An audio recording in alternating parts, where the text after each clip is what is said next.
In this week's episode of Studio Inter, we'll be analyzing the draw against Juventus. We'll be previewing the match against Udinese, analyzing Inter's season with Goal.com's Carlo Garganese, much more. Everything here on Studio Inter, only on SempreInter.com. Ecco Perisic, 1 contro 1, gioco di gambe, guadagna il fondo, il cross, Icardi, e gol!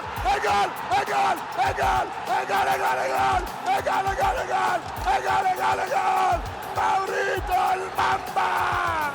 Sono i blocchi nell'area di rigore, arriva la palla, la prende Vecino, che segna solo contro le romane, segna il gol del 3-2 per una vittoria eccezionale.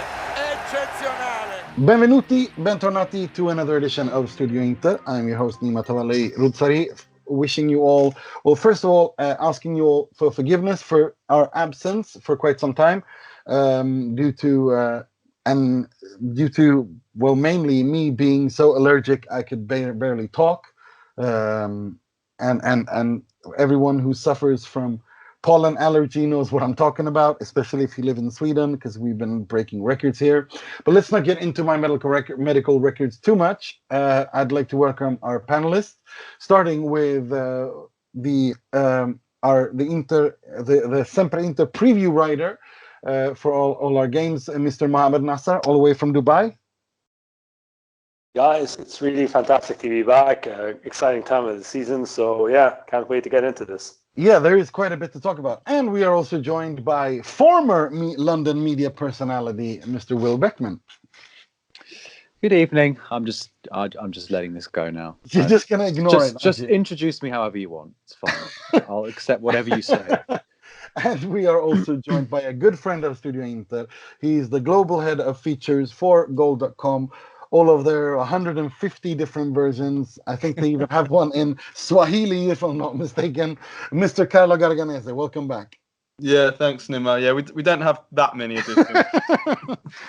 Yeah, I think it's more an issue of me not listening to what you told me on WhatsApp and how many editions you have, and trying to embellish a little bit. But thank you so much for coming on. No, you're welcome. You're welcome. I always love being on your show, so thanks for having me. Always a pleasure to have you on. Right, let's get into it. We, since last we spoke, a lot has happened in the world of Inter, and nothing more important happens in the world of Inter when Inter play Juventus, and Inter did play Juventus on this past Saturday in a match that ended 1-1. And I'm really keen to hear your thoughts about the game, Carlo. After that first half, we're going to get into the Allegri-Adani thing as well, but what set Allegri off was the fact that Adani asked Allegri, well, he didn't ask, he basically told Allegri that, well, Inter outplayed you in the first 45 minutes the way Ajax did in the second half, and Allegri lost his marbles completely. Would you agree with that assessment? And what is your general assessment of the game? Yeah, I think the first half was probably a general assessment of Juventus' season, really. I mean, anybody that's watched a lot of Juventus this season will tell you that they've been outplayed in terms of the actual football, in terms of actually playing football. And yeah, Inter were very good in the first half, and Juventus just didn't play football at all. And that's been the story of Juventus this season, really. They've been a very kind of functional kind of team. And I think Adani, I know we're going to come to it, but I think Adani was just really reflecting the views of all Juventus fans, really. Yes, Juventus didn't have anything to play for. So, obviously they had a lot to play for because it's a big derby, the two teams that kind of hate each other. But I think with Juventus having already won the title, probably shouldn't read too much into the game from a Juventus point of view, as much as you would read into, say, the Ajax game or the games earlier on in the season. But from an Inter point of view, I think Inter played very well first half. Second half, obviously Juventus improved and got the equaliser. But yeah, I think there was lots of promising things to come out of the game for Inter, definitely. Will, did you have anything you wanted to ask Carlo? Yes, I did. Obviously, it was a good week for Inter fans a couple of weeks ago when Juventus were, as Daniele Dani said, dominated by Ajax in the Champions League. obviously Juventus were seen as one of the favourites for the competition this season because they signed Cristiano Ronaldo, because they had Bonucci back, because they had added the top scorer in the last 4 editions of the Champions League, perhaps to be 6. I'm going off the top of my head now. But in terms of improving this squad, what would Juventus have to do this summer to sort of fulfill every Interista's nightmare, as it were, and lift the cup next year? Is it maybe in midfield? Is there something at the back? Do they not have good enough fullbacks anymore? What would you say is the priority in terms of the squad? Well, I would say, first of all, Juventus absolutely need a top centre-back. I would even say 2 centre-backs. I mean, Chiellini's going to be 35, and when Chiellini doesn't play now, Juventus' defence totally falls apart. What? Hang on. Rugani is not world class. Well, you know what? Juventus fans have My monocle is falling off.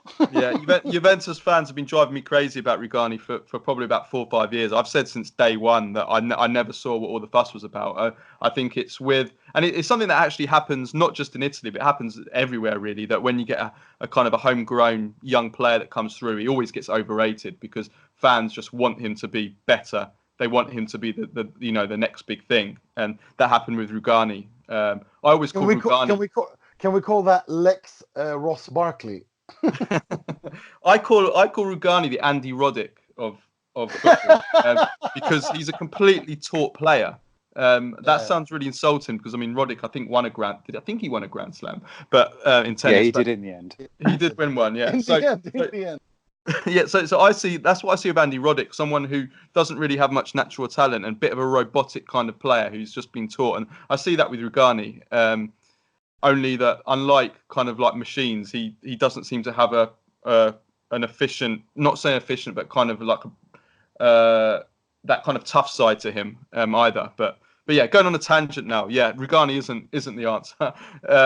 And yeah, I think with Chiellini, he's going to turn 35. Bonucci has been responsible probably for more than 50% of Juventus's goals this season. He's been really disappointing. So I don't even think he's up for it anymore. De Ligt was Juventus's main target. He would have been absolutely incredible, but it looks 99% he's going to go to Barca now. I think that will get confirmed as soon as Ajax are out of the Champions League. That will get confirmed, that transfer. So it's not going to be De Ligt. And so Juventus need to spend big on a centre back, and then the midfield, which has been Juventus's problem area for about 2 or 3 years now, really, since the great kind of Vidal, Pirlo, Pogba midfield MVP with Marquise as well was there as well. Since that midfield broke up, Juventus midfield has been their weak link in on the pitch really for Juve, and I think even I would include Pjanic in that. I think Pjanic is a very good player, but I don't think he's a great player. And I think Matuidi is going to be 32, and then you've got Bentancur, Emre Can, Khedira's finished. So I think Juventus. I mean Ramsey's coming in. I think he'll improve things a bit, but I think Juventus are definitely lacking. Not only individually, but I think collectively. And I think that's a symptom of the whole team, really, is that Juventus, they can't keep the ball in midfield. They always get kind of dominated in midfield by the real top European teams. And I think also we need to look past the individuals with Juventus and look at them collectively in terms of having an identity. And I think this is a problem of Italian football as a whole. I think with the exception of Atalanta and Napoli under Sarri, that Italian football teams just don't have an identity. They don't have a style of play that you can say, right, that this is how Juventus play. You see that with Ajax, you see that with Barcelona. That I think Juventus need to find their identity. They don't keep the ball, they don't pass well.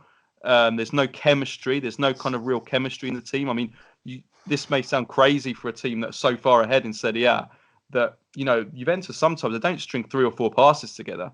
To win in Europe, as Arrigo Sacchi's always said, you need to play attacking football. You need to play expansive football and have an identity. And Juventus don't have that. So I think they need to create an identity. And I would say, and this maybe leads on to your next question, I'm imagining, that means replacing Max Allegri, because I think he's a conservative, functional coach, and in Europe, that you need more than that. That's kind of what I wanted to ask you, and because I don't know if I think he's a.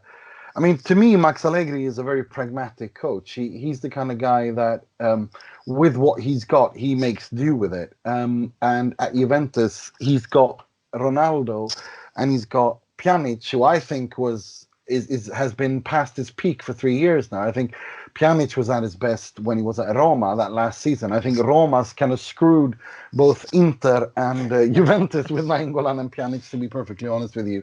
They claim they're not a supermarket, but I think they're more like the kind of the street vendors in Rome. I think, and Marseille with Strootman as well. He's been even more of a disaster. Yeah, exactly. I mean, a supermarket would be an upgrade for Roma, because at least you get a receipt and you can go back and he can argue. But they're a kiosk. They're basically they're not even that. They're like the street vendors, the market vendors, and the daily market vendors in Rome, and they don't pay you. They don't give you a receipt. But all jokes aside, I mean, okay, this is a two-part question. Do you think that Allegri will get sacked, and do you think that Juventus should sack him? And if so, who should they replace him with? Well, look, he's got a year left on his contract, and he's come out and said he's staying, and so Zanielli said that as well. Obviously, public statements, never really mean much, so we shouldn't read too much into that. But I think that if Juventus are going to replace him, they need to find someone who is going to be an upgrade, and that's not going to be easy. As much as the criticism that Allegri's got, he's deserved for the Champions League.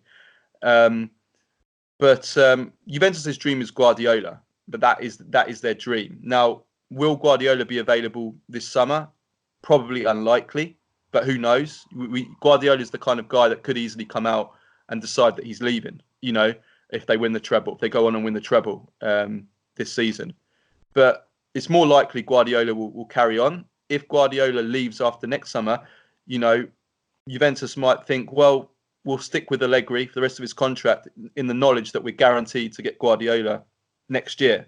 If that happens, then, it would probably be wise to stick with Allegri rather than bring in someone else who is not as good. It really depends who Juventus appoint, really. What about Antonio Conte? Well, yeah, that's who I was just about to come to. I mean, I don't really see any point of going back to Conte, because I think he's somebody that's also quite conservative as well, and he's also someone who has always failed in Europe. He's more of a league manager for me. He's more of a kind of survival of the fittest. Over 38 games where the strongest and more physical and more organised, and the teams with a great organised defence usually come out on top. Whereas in Europe, you need the managers that can be more creative and more attacking. And I'm not sure Conte fits that really very well. So, I'm not sure whether Conte's the right man, to be honest. And you're looking at the other options. Deschamps is probably the other option.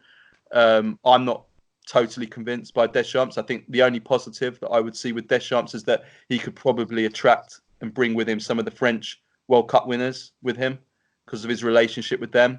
That's the only positive I really see from Deschamps. I know he knows the club, but I don't see, in terms of improving Juventus's European game. So, it's not easy really. But no.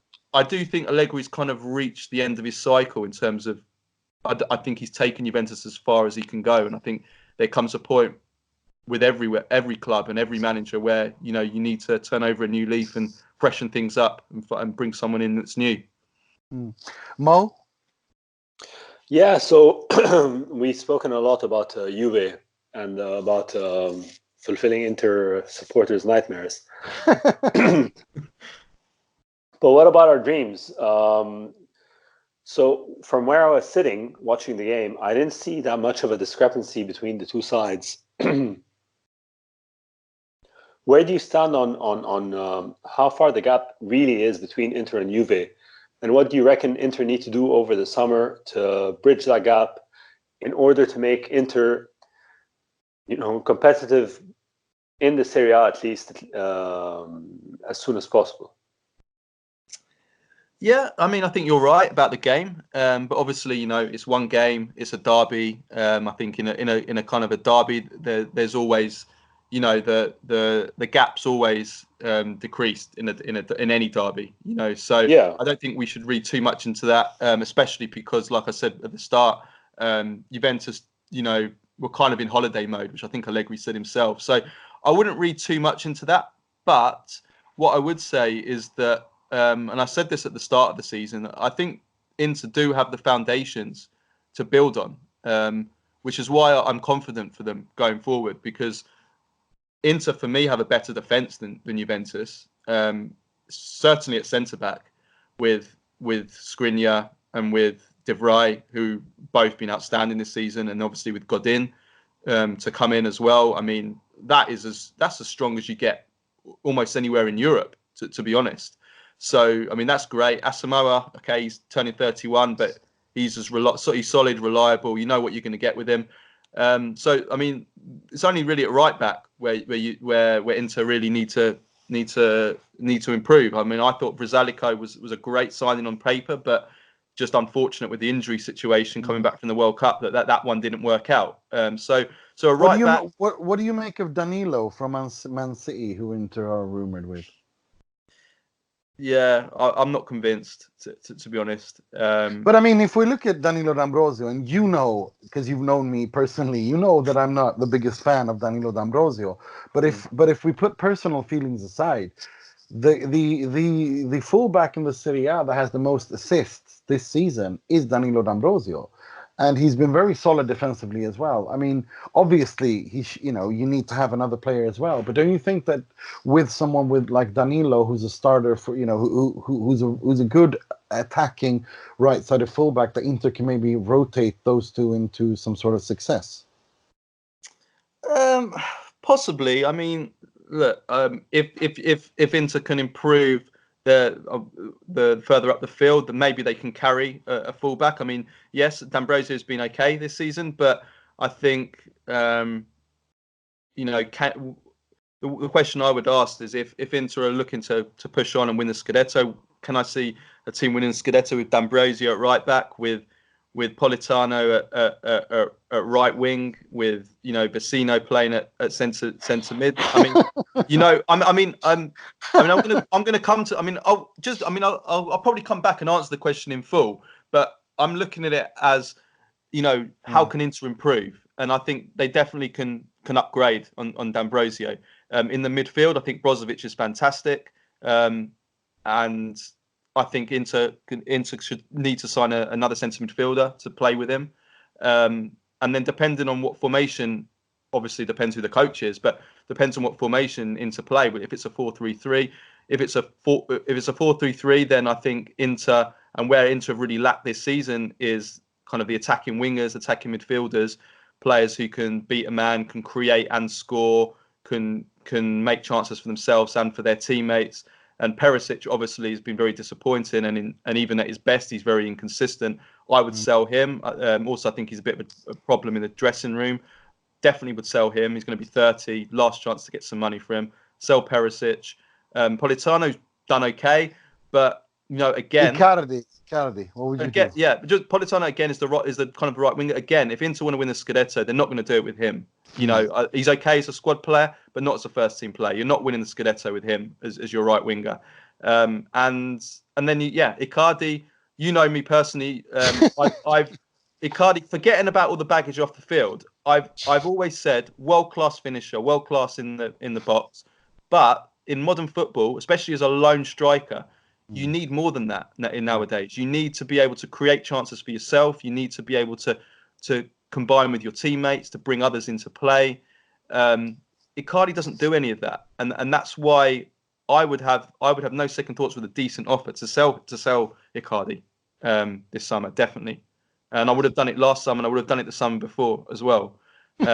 So That's my view on Icardi, and I think 15, 20 years ago, absolutely, I'd say no to selling. But the game has changed now, and I think he doesn't do enough for the team.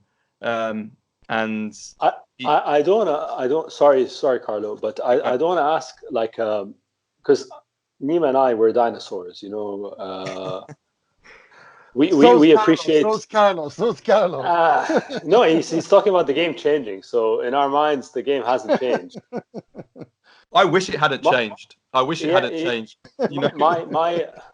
my belief, like we were talking about, you were talking about Allegri earlier and whatever, and my belief is that, you know, a lot of modern managers are system driven rather than tactics driven, and that's why there's a very distinct style of play, and which means that they can't really affect games as they change midway, such as Klopp or Guardiola or what insert whatever name in the blank, you know, as opposed to the Mourinho or the Conte or the Allegri.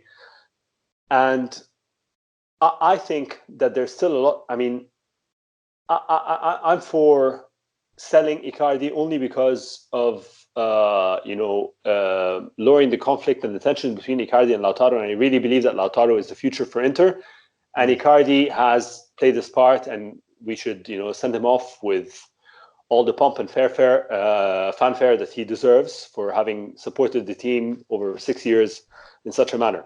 That aside, but I think that a striker, a true number 9, that doesn't really have outside the 18-yard box a lot of involvement, still has a big role to play in if utilized in the right fashion. And I feel like this whole this jumping on the bandwagon of the modern game and the new style of play really takes away, you know, makes you miss out on a lot of good that can come out of an Inzaghi, an Icardi, Van Nistelrooy, or whatever.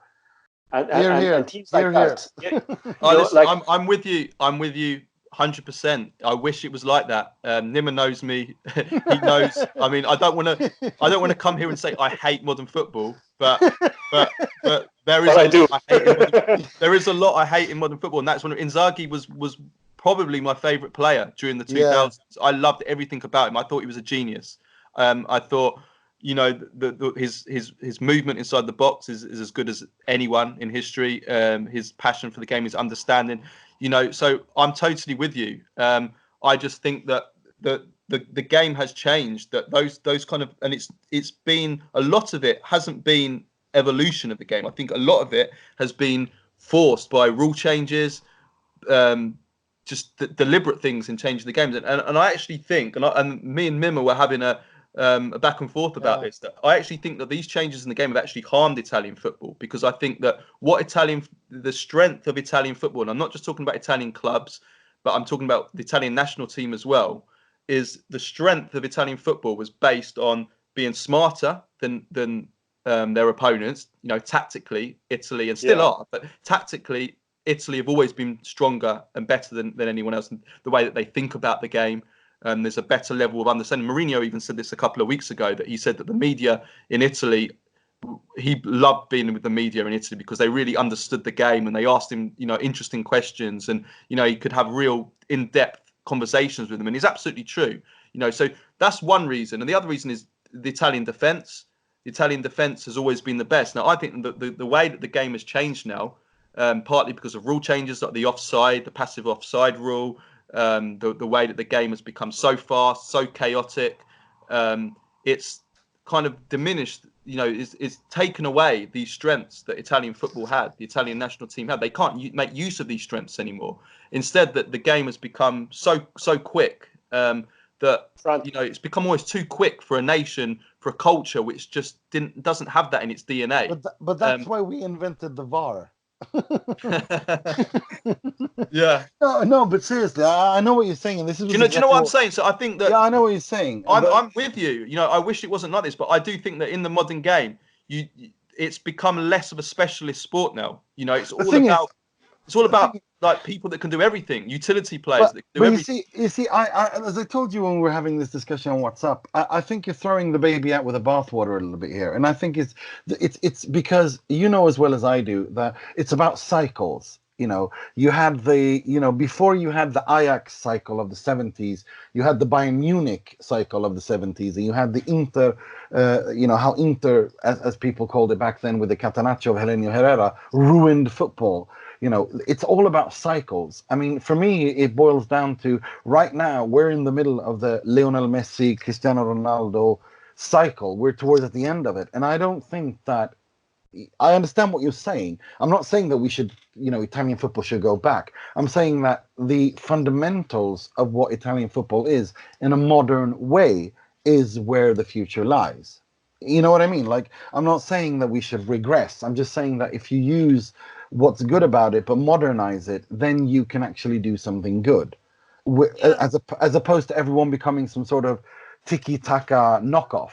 You know what I mean? Yeah, I mean, well, time will tell. We'll see. I mean, the way to look at it, what concerns me is it's now been 10 years. Well, it's going to be 10 years next year since an Italian team won anything, and that was obviously Inter in 2010 with a team of 11 foreigners. Plus Materazzi getting his 30 seconds at the end.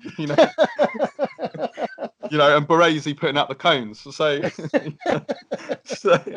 maybe I'm being harsh on Baresi. No, I understand what you're saying. No, it's a really fair point. It's a really fair point, and it was, I think you're right in some sense. I'm just a bit scared of when, what I think, and I've told you this privately, that this notion of, when everybody decides that, this is the holy grail, this is the this is the new best thing, and everyone has to imitate. Oh, no, I agree. Things change. I mean, tiki-taka's been pushed out as well, hasn't it? I mean, that's been gone. I mean, Guardiola's doesn't play tiki-taka anymore. He plays a different style of football, but I mean, it's still got that, a little bit of that in him. But I don't know. Time will tell. I just think, I think that the war in footballing philosophies is between system-based managers versus tactical managers, and I think tactical managers have quite rightly taken a back seat in the last half three-quarter decade or so. They've done fairly well. They've overachieved, such as Conte with Chelsea, Conte with the Italian national team, Mourinho with Real Madrid on occasion, and right now it's the system is en vogue. This is what the flavor of the day. But I think fundamentally, like you quite rightly mentioned earlier, Carlo, the intelligent approach to the game will ultimately always succeed. Yeah. And that's again reflecting on what Nima had said, throwing the baby out with the bathwater. I think the knee-jerk reaction would be for Italian football to revolutionize, to completely reform, to try and do what Germany did, and throw out all the old systems, etc.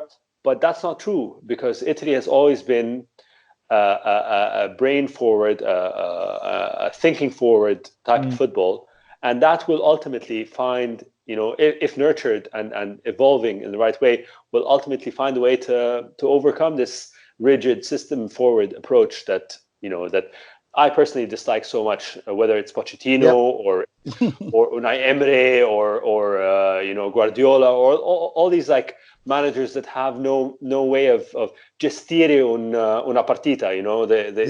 They don't know how to manage the game. They know how to So that's my 2 cents.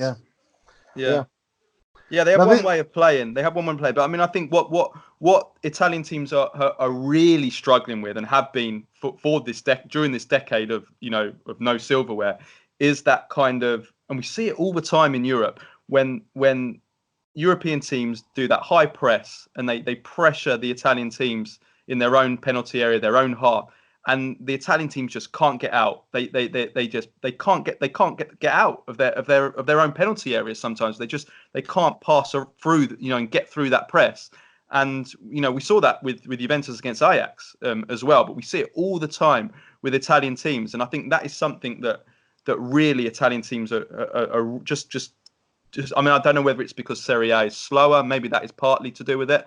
I don't know, but it's that is for me kind of what Italian teams are really struggling with at the moment. No, I agree. It's an interesting debate. And as always, if you want to follow Carlo on Twitter, it's at Carlo Garganese, or you can use my favorite hashtag with Carlo, hashtag Garganese out, which is what I use to annoy my friend. Thank you so much for coming on, Carlo. It's always a pleasure to have you on. No, yeah, thanks for having me. That was a really interesting debate. We kind of went on a big tangent there, but it was enjoyable. It was basically our WhatsApp discussion, but on audio. It was. Grazie, Carlo. As always, thank you so much. And goal.com in, what is it, 35 different languages in 100 countries? How many is it? I think it's 42 editions at the moment, but it seems to be, it's always changing. And Carlo always, I gotta say, this recently you've been interviewing a lot of interesting music people in the music industry, like artists, musicians, about their favorite teams, and I think that's something really interesting that you guys should keep on doing. Yeah, we try to move away from football in terms of doing crossover stuff, because I think it's interesting. It's something a little bit different. So we don't just interview footballers. We also interview, celebrities, musicians, actors, and anyone that loves football really, and that's in the public eye. So I think it just brings something new to the table. So yeah, hopefully should be doing more of that. So this isn't you trying to score a gig in Hollywood. That's not what it is.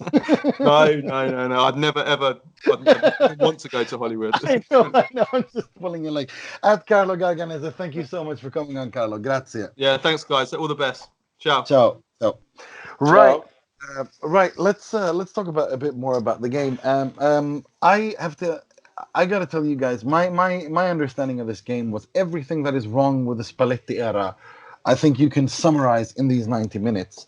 Fantastic first 45 minutes, dominating the game, getting chances, creating chances, but more and more chances where failing to put them back in the back of the net, and then suffering towards the end because Ronaldo is probably the best goal scorer of the modern game.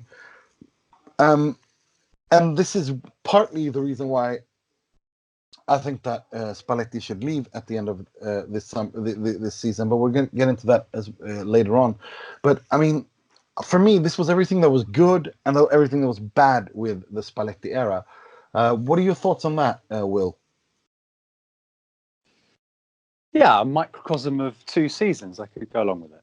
I was looking at the table last night and comparing the numbers, but there's one thing that always strikes you when you look at these numbers. Inter are so far off the top teams in terms of goals scored. We've scored less goals than Sampdoria this season. Wow. The defense is very, very good. There is no problem with that defense whatsoever. That doesn't need to be restructured, but with this, the attacking options are not reliable. Perisic and Politano do not have enough goals in them.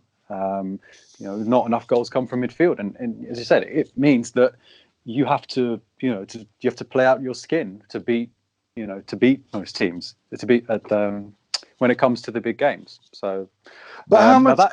Sorry to interrupt you. I'm really glad you brought that point up, because this is something I've been pondering about, and I wanted to ask you both about this. And it's this: how much of that is down to Spalletti's system, or the fact that he decided to create the biggest argument in mankind ever known in mankind with Icardi? I mean, if this was a normal Icardi season, I think Icardi would have scored 20-25 goals. I honestly believe that. What do you think, Will? Do you agree? I don't know. Is the honest answer, But I'm going off. Icardi was bad before this exploded, right? He was already off colour in the month or so, because we were discussing on this podcast, is this damaging to Inter? And I said no, as long as he keeps producing on the pitch. Well, he wasn't producing on the pitch by the time this argument exploded. And I thought it was. You're absolutely right. Yeah. No, you're right. The easy, banal answer is we'll never know. All we know is what did happen, So, and we know that Icardi doesn't look like the player that he was, at the start of the season when, let's not forget the reason that the contract talking point emerged was because he was doing so well at the start of the season. And that's a really interesting point you brought up, and that's something I wanted to hear. This is something I've been wanting to ask both of you, but I'm going to start with you, Mo. what Will kind of alluded to is something I've been thinking on my own, and has Icardi peaked already? Because as Will said before on this podcast, we spoke about how, if he delivers on the pitch, there's no problem, but he hasn't been delivering on the pitch.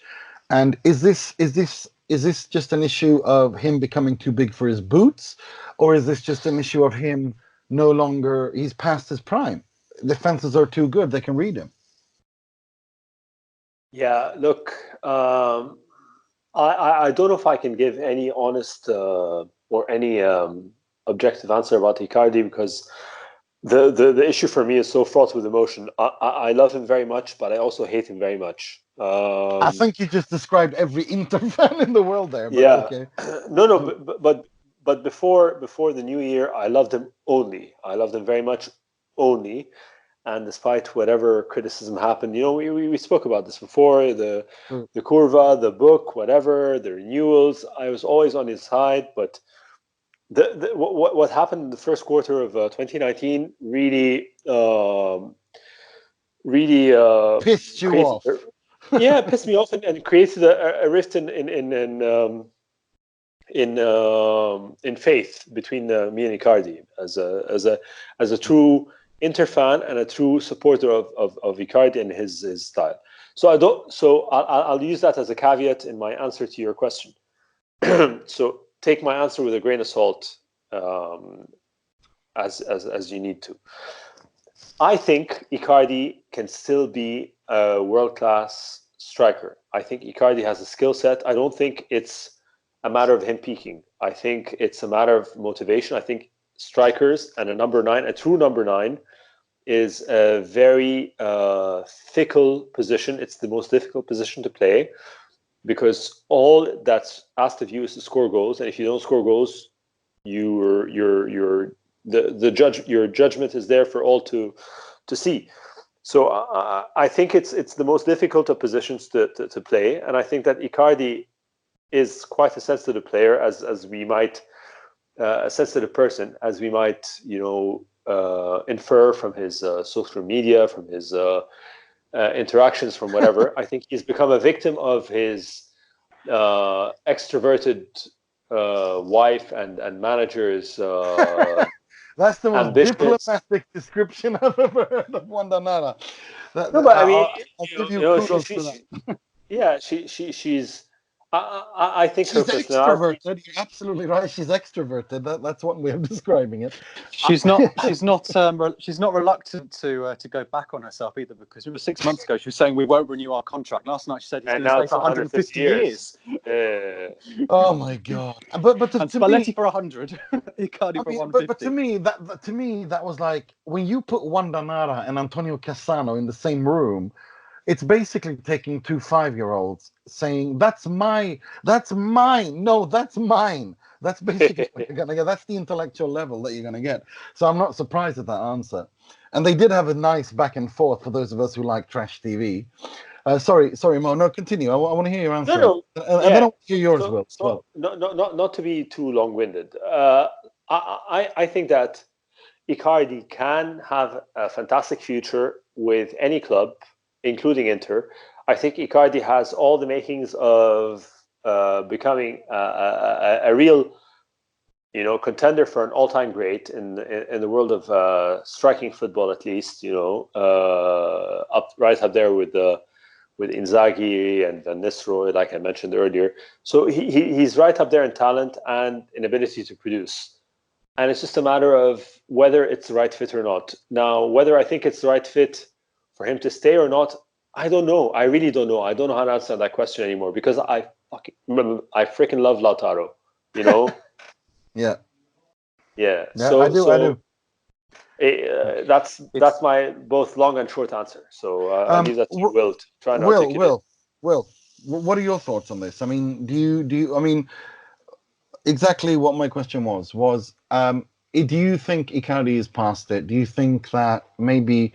Or is this just basically an issue of the perfect storm with a coach that is mentally ill, together with a wife that is a complete narcissist, and he himself not being mentally mature enough to be able to handle that, or is he simply past it? I mean, what are your thoughts? I'm really keen to hear that.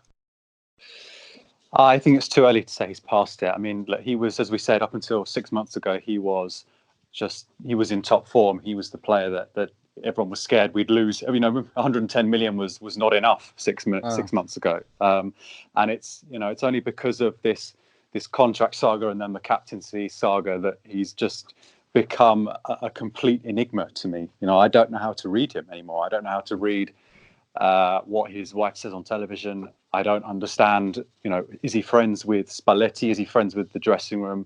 There are so many sort of dynamics tangled up together that it's hard to know what is going through his head.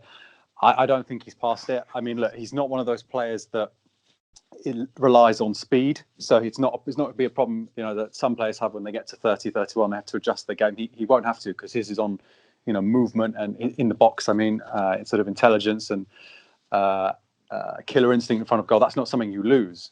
Luca Toni was top scorer in Serie A at the age of 38 or 39. So I don't think it's not something that you lose. I wonder whether he'd be as much of a success away from Inter, and because he's very happy in Milan, and I think we shouldn't underestimate that, really. Because I'm really glad you brought that up, because that kind of ties in nicely with my final question on this issue, and that is, if you remember, in November, when I first brought this up, you both were like anti-Nima, you were against me. No, he's going to stay. They're going to sort this out. I think, Will, your exact quote was, the monster only rears its head every 3 years, and now it's reared its head. Just sort it out. But the monster reared his head and created all havoc because we have a madman in charge of that squad, and his name is Luciano Spalletti.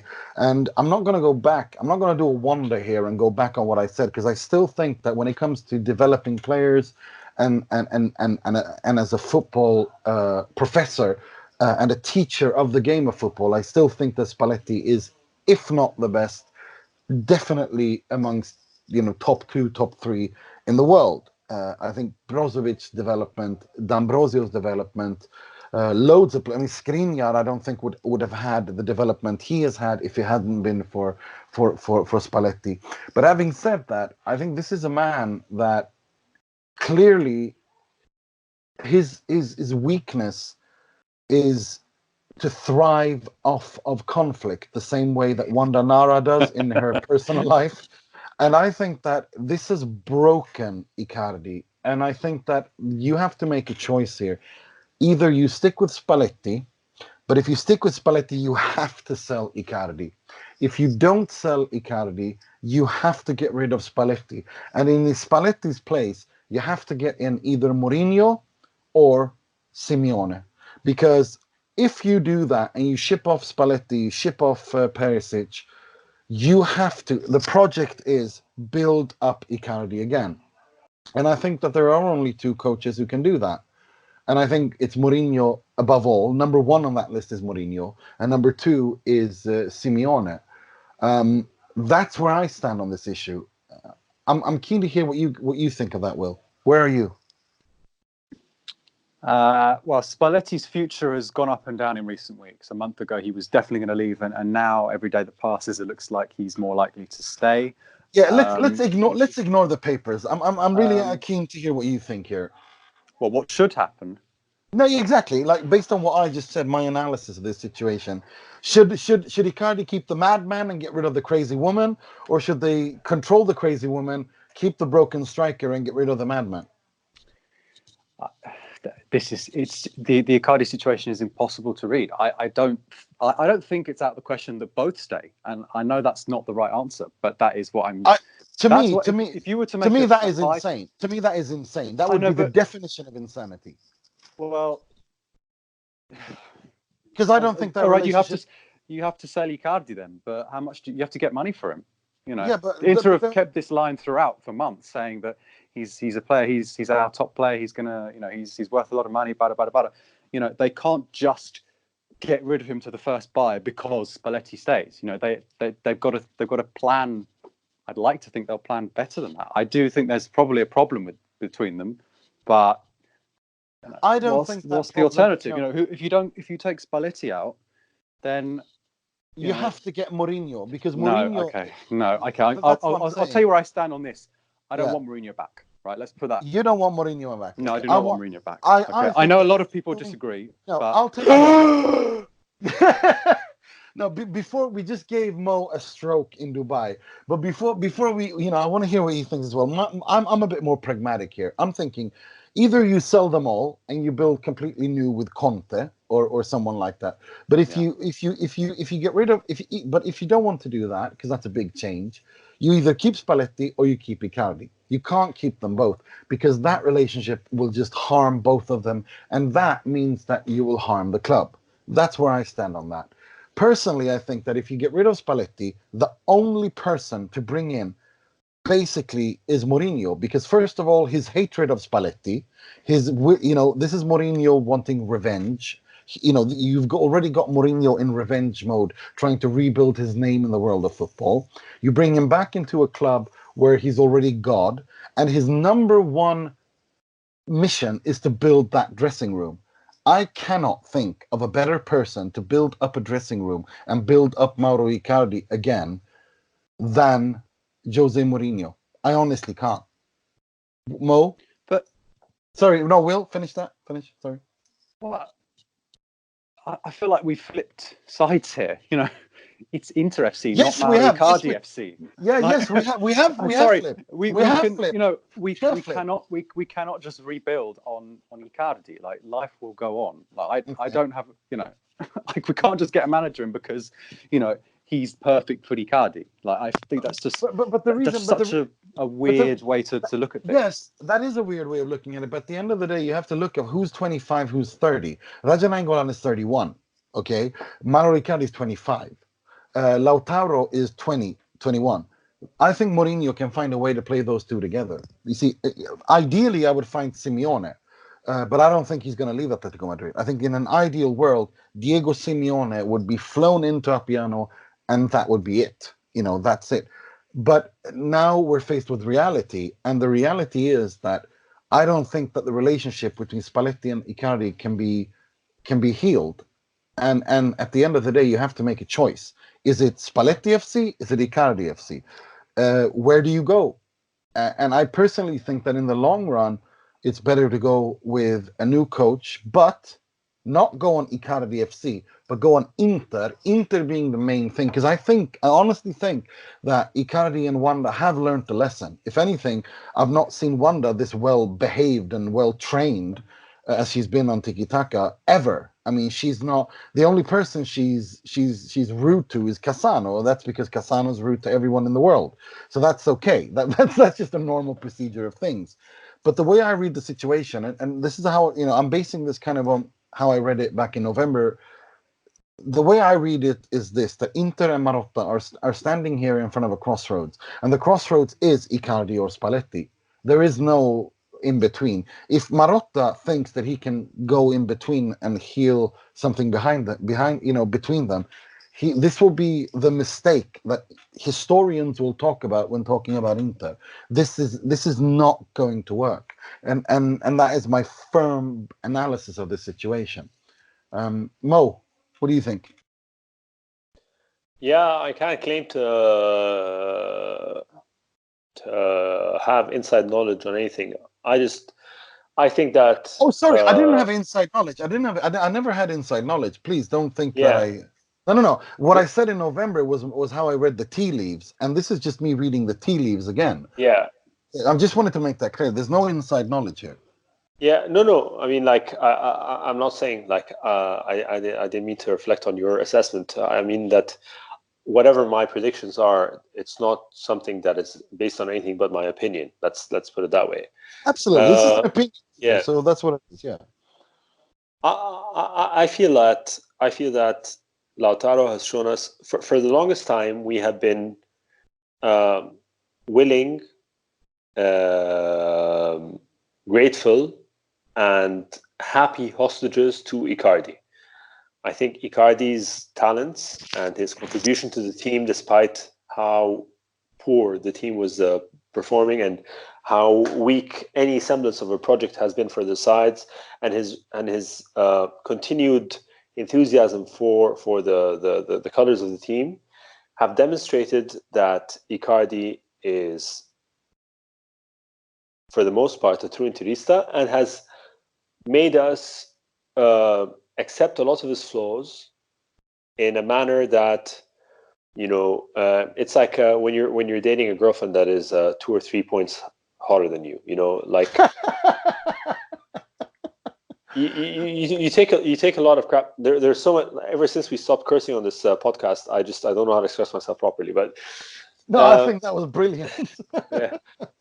No, I mean, I don't want to be talking about dating, but like. You're the only one who's married on this show. So there's so much crap that you will take from a hot girl just because she's so hot, but it doesn't mean that she's the right girl for you. She's a hot girl. She's fantastic. She's really pretty. She might be very nice as well, but it doesn't mean that she's the right girl for you.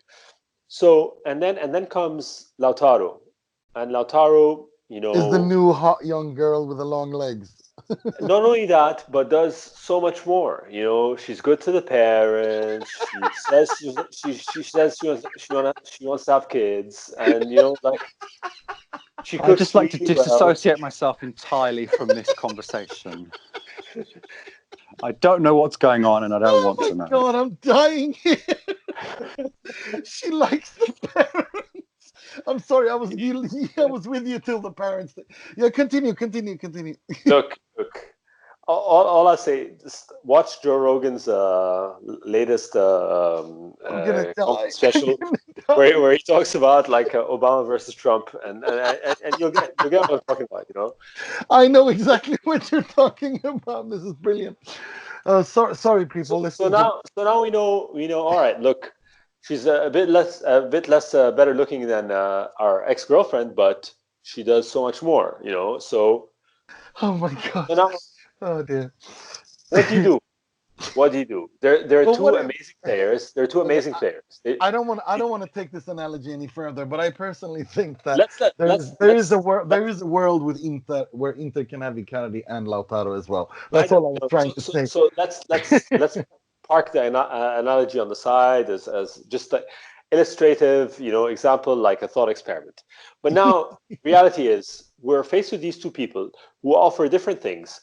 One of whom has offered so much for the club over the last 5-6 years, and everyone knows can offer more. But the new player can offer not only can offer more in the same mold, but offer more in a variety of functions. What to do? And I don't think that they sustainably for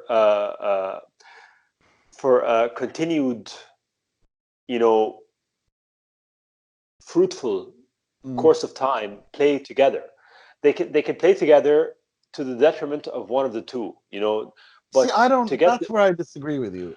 That's where I disagree. To get the best out of both. You can't. You need a better coach. That's what I was going to get to. Give me any example in history where you had a Lautaro and an Icardi playing both at the same team, with both players doing the most, giving the most. 4-4-1-1 with a Simeone having an Icardi and a Lautaro, with Lautaro in a free role, and then you have wingers who are Griezmann and whatever Costa, Diego Costa. Yeah, something like that. That's what I'm getting to, and that's why the Antonio Conte links scare the crap out of me, because I just don't think. I think that Lautaro would be murdered under Antonio Conte. Fair enough. So let's again, for the sake of like my hypothetical rant, park that Simeone conversation aside, because I don't think Simeone is playing this up. Okay. So our viable options are Spalletti, Conte, and Mourinho. These are the three. For me, it's a no-brainer. Mourinho, no-brainer. Who can build Icardi's? Who can build Icardi's confidence? No, but I don't want Mourinho to build Icardi. I want Mourinho to come with no Icardi, because I've seen what happens with Mourinho and a Pogba. I've seen what happens with Mourinho and a Martial. I've seen what happens with Mourinho and these modern players who are not willing to give their all. And Icardi, unfortunately, has been. That's a good point. That's a good point. He's been spoiled by Inter. He's been spoiled, and rightly so. I mean, That's a good point. That's a good point. He's the golden boy. He's been the golden boy, and but for don't him, you think that this experience has been so humbling that a Mourinho coming in and building him and the team up together would be kind of a, I don't know, like a almost cathartic experience together. That's where I am. Maybe, but then how has Mourinho ever played two strikers together? And don't tell me Eto'o and Milito. No. I would never do that. That's just silly. I mean, Eto'o was basically a left back. Are we sacrificing Lautaro? Are we sacrificing potentially the best player in the world? No. I'm thinking Icardi is possibly the best striker in the world. No, I'm thinking Lautaro in the Schneider role. That's what I'm thinking. I don't think he works there. I don't think he's got the not identically, not obviously not carbon copy, but similar, something new but similar. If you get what I mean, like a 4-2-3-1. I think Lautaro's strength is, like, honestly, I thought maybe he could play as a number 10. I agree with you, but I like having seen this guy play. He is a striker. He's a number 9. Like, I don't think he is. That's where I differ. It's asking Dybala to play as a number 10. Well, you see, I think that's where Dybala should play. So that's where we differ, because for me, Lautaro lacks, and so does Dybala. Both of them lack that killer instinct in the box, which I think Icardi has. So how do you reconcile all these issues? Well, Lautaro shoots with his back to the goal and twists his hips 180 degrees in like a nanosecond. This guy's a shark. He's a great white shark. Really, he's got such an eye for goal. Like that shot he shot against Juventus in the 84th. Yeah. He got the ball right at the D, outside the D, and in before anyone realized what was happening, he had switched his body around and taken a shot and missed the post by maybe half a yard. Inches. Yeah. No, he's for me. He's got the killer instincts. He's got maybe he doesn't have the finishing quality that Icardi has, but he's 5 years younger. So that's true. This is really interesting, and it's good because no one, that's what I wanted us to do. I mean, none of us know exactly, but I'm really keen. It's good to hear what everyone thinks. Right, Inter play Udinese away in the game that after Chievo away is the worst game I know. I absolutely hate this away game. You're giggling, and I mean, I absolutely hate this away game. And for me, this has got Inter trap written all over it. I'm not going to dwell too much on this, but I see us drawing this game. Will? Well, we've won our last 4 matches in Udine. We won last year. It was pretty much the same scenario. Thank you, Will Beckman, for jinxing the game. Udinese need to stay up. They've already stayed up. They have no pressure on them. They're like 5 points ahead of Empoli. Even a relegation battle enthusiast like I am, it's over. I mean, Empoli are going out. So I'm sorry, but this game scares the bejesus out of me. It really does. Okay. Okay. So obviously you're let's saying move that on then. We're going to lose. No, come on. No. I'm not saying we're going to lose. I'm just I'm asking you to say what, the fact that we won 4 years in a row does not calm me down. That actually scares the crap out of me. Does it calm you down that we won 4-0 last year in an identical situation with a team that was probably about the same in terms of quality? No, because last year our backs were against the wall, and Inter always perform best kind of when their backs are against the wall, not when they have this kind of leverage thing. Inter have 4 points down. You know what I mean? What I would say is, of the 4 games that are left, this is the one I dislike the most. I'll give you that. Yeah, thank you. I'll take it.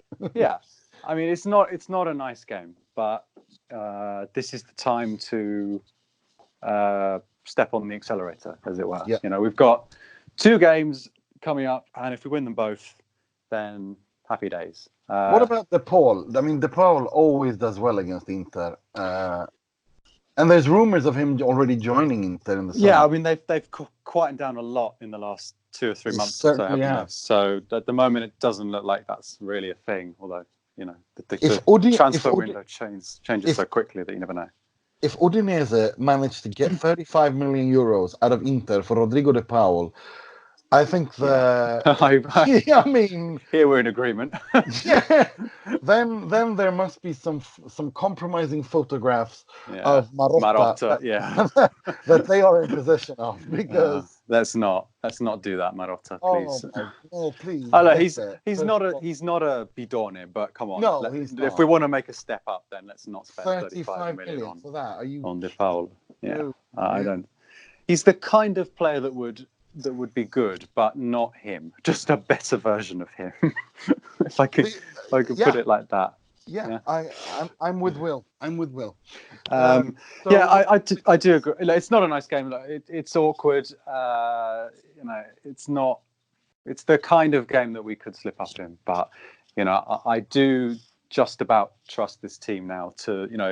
We've actually got more points than the rest of the teams behind us in the last sort of couple of months. And if we were going to collapse, then we would have done it when it was a lot blacker a month or two ago. At Will_Beckman, if things go to hell, if you want to voice your opinion. I'm tempted and your anger. I'm tempted to fill this pod with jinxes now, but I won't. It's not Mo, you understand me. I'm the superstitious one. You understand where I'm coming from here. I'm too burnt. Talk to me. I followed Italian football for too long. Exactly. I love me some Will Beckman, so I'm gonna take all the jinx that has been levied on Will and carry it on my shoulders and say, wonderful. Yeah, I invoke the spirit of Santo Rafinha.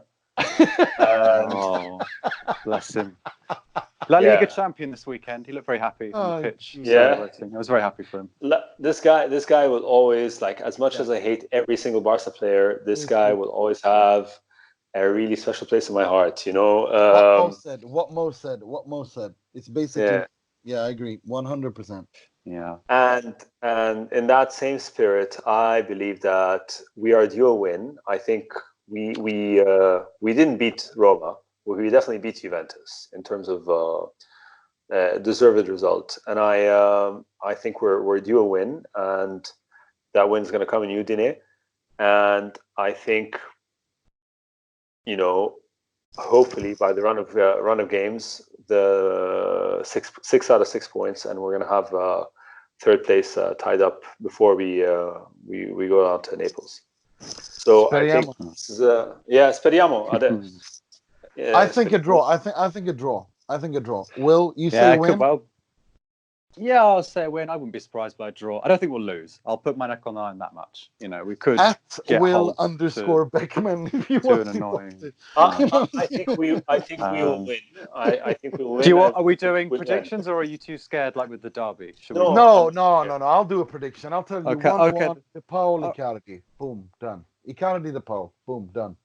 All right. Then. What about you? Okay. 2-1. So Nainggolan, I don't know. Pusetto, he's a thing, isn't he? He plays up front. And lasagna, not the lasagna. No, it's not a lunchtime match. De Vrij will score as well. We do have to talk about the goal that we scored on Saturday. We kind of glossed over it. Come on. Talk about it. It was a dream goal. It was the best. It was the best goal at the San Siro since Icardi scored that goal against Tottenham. I mean, there's no, because that goal to me was the goal of the season before Nainggolan did what he did. But no, Mo. Let's not get sidetracked. Mo, prediction scorers. You said Inter will win. Give me a scoreline and your score. I think it's a clean sheet.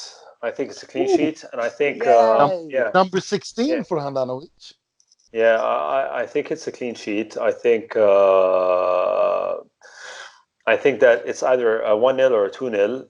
But either way, D'Ambrosio, this is the game. These are the games where the spirit of Danilo, comes through. That is true. And it's these crappy games where you don't think something's going to happen, and it happens from the most unlikely hero. And I think for me, it's always D'Ambrosio. Nice. So. Wouldn't it be great if we had Danilo and Danilo at right back next year? Can you imagine whoever is in training? That would be so. And all the set piece diagrams. That must be so confusing. You're on him. Danilo's on. Oh, God! What a nightmare. Right. Let's move on to the part of the show where we pay tribute, rip the piss out of, and make fun of someone or something criticize someone or something in the world of football heavily, starting with this week's Moratti, which will be presented by Mr. Mohamed Nassar. He works a lot, he's intelligent, and he surprises people sometimes with his ideas. Not easy to find one person of this qualities. Yeah, so I had a very particular Moratti in mind, but then Will reminded me that we didn't speak about the biggest Moratti of the week, which was Nainggolan's goal. Fantastic. Guys. Pure world class. He loved it. He loved it. That's what was so good. Behind that boot was all the hatred he's built up over the last 7 years for Juventus. All the anger of the season which hasn't gone well, of all the criticisms, all the suspensions he had over Christmas. That was all the abstinence of the alcohol he's exercised in one thunder bastard. And not only that picture, that iconic picture of him with Politano and Nainggolan's like 2 feet off the ground with a fist pumping the air, and Nainggolan and Politano's like running towards him. That is one of those iconic images, kind of like the Materazzi, Rui Costa with the flares. It's going to go down in Inter lore. Yeah. So for me, and it took me like what, I don't know, like half a second to register that the ball had actually gone in. It was that. It was weird, wasn't it? Because Szczesny got a palm to it and it sort of flew up. Yeah. It was quite you didn't have that sort of traditional sort of nestling in the net. It was a bit sort of it muffled it slightly. It was so hard hitting that even though he was there, he could not stop it. I mean, I think that's why it's kind of why it was so good, because that sort of added to the sort of the dimension of the power that he got a full hand to it, and it still went in. Yeah, I agree. But having said that, my real Moratti for the week has to be the tifo by the Curva Nord. You know, there's a lot sponsored by Lelia Nord. Exactly. there's a lot to be said, and a lot to be decided by the actions and of the ultras in the Curva. But all things aside, like football only, that was one of the best tifi I've ever seen, you know, and it was so time correct and just so insulting and so simple. No, it's so petty, but I love the pettiness. Like, exactly. pettiness when it's put like that is so funny. and Juventus being offended and outraged the way they've been just makes it all so much sweeter. So worthwhile, you know. So you haven't even been to the playoffs of the Champions League in such a long time. I'm like, what? Well, that's completely irrelevant. What's the matter with you? And that just makes it so much more sweeter. So I am completely with you. The pettiness is delicious. And the fact that they've reacted like total snowflakes just makes it so much more funny. So I agree with you. Right, this week's moving into something a little bit more embarrassing and comical. This week's Frog, which will be presented by Mr. Will Beckman. È clamoroso! Autogol di Ranocchia! Yes, I haven't actually chosen a footballing frog this weekend. And Ranocchia has renewed his contract, by the way, today. Just mentioned that. So the frog will live on for another few years. To me, no. I don't agree with you there. The frog of the week, the footballing frog of the week, could be Milan because, well, I think it speaks for itself. But it's not officially the frog of the week. The frog of the week has got to be. Hang on, I've got to get this person's name right because he's not famous. The frog of the week is called Lucas Bates.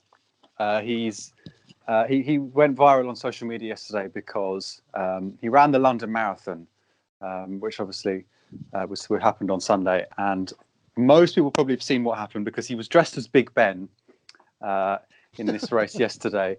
And he had I don't know how long it took him to run the race, but he was very tired as he was coming towards the end. He staggered towards the finish arch. And then he ended up taking about 30 seconds longer than he'd assumed because what he hadn't realised was that his Big Ben costume didn't fit underneath the finish arch. So he spent 20 to 25 seconds kind of trying to sort of duck and sort of trying to make sure that he could sort of find a way underneath this sort of structure brilliant. where you have to cross the line. And I think eventually someone sort of pulls him underneath and over the line. And it's just such a sad sight. It's so sad. And he's gone round all the radios and all the TV stations today. So at least he's got his sort of 15 minutes of fame out of it. But it's sort of vintage frog behaviour, I think. It's really on social is. media. It's not, just find it. It's very absolutely brilliant, Will. That is the definition of a frog. Right, let's move on to something slightly more negative. This week's Moggi, which I'll be presenting myself.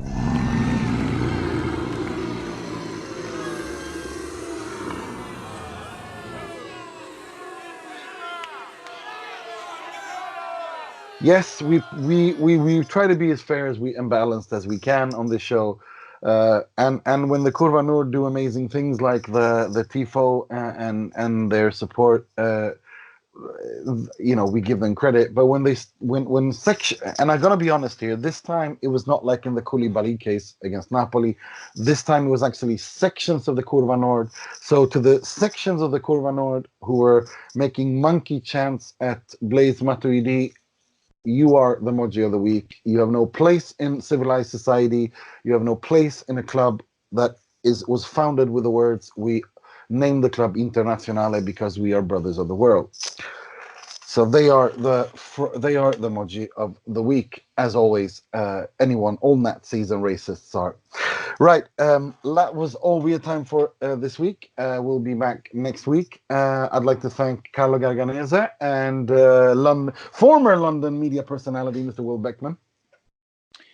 You have to tweet Mo this week if it doesn't go well, not me, remember. I promise. And I'd like to thank Mr. Positivity himself, Mr. Mo Nassar. I demand an air horn after you say my name. Bow, bow, bow, bow, bow. You're starting to sound always a pleasure, guys. You're starting to sound Piontek? Like, yeah, I was just gonna say you're starting to sound like Piontek when he does that pum pum pum. So I'm just saying, remember him? That was, yeah. Oh, you remember him exactly. Okay. Am I the only one who's nervous for Derby next season? Apparently I am. I'm really superstitious. How can you be nervous about something that's like 6-7 months away? There's more to be nervous about before then. I've only got room in my head to be nervous about one thing at a time. I'm just constantly worried right now. You're nervous about the summer, you're nervous about Udine, you're nervous about the Derby next year. No, I just want Inter to finish this horrible season that has made me that's given me grey hairs, all right? I think look, I'm not counting the chickens for Did you see what Fulvio said at the weekend? 70 points, yeah, I did. No, not that. He said this season has been a soup. It's fed me, but it hasn't given me any real sort of taste. It's not exciting. Fulvio Santucci, come back, we miss you. Yeah. That is amazing, brilliant. And on that note, we will end it now. I'd like to thank Will, Mo, and Carlo Garganese. And until next week, I'm your host Nima Tavallaey, wishing you a good week, 3 points, and sempre e solo Forza Inter.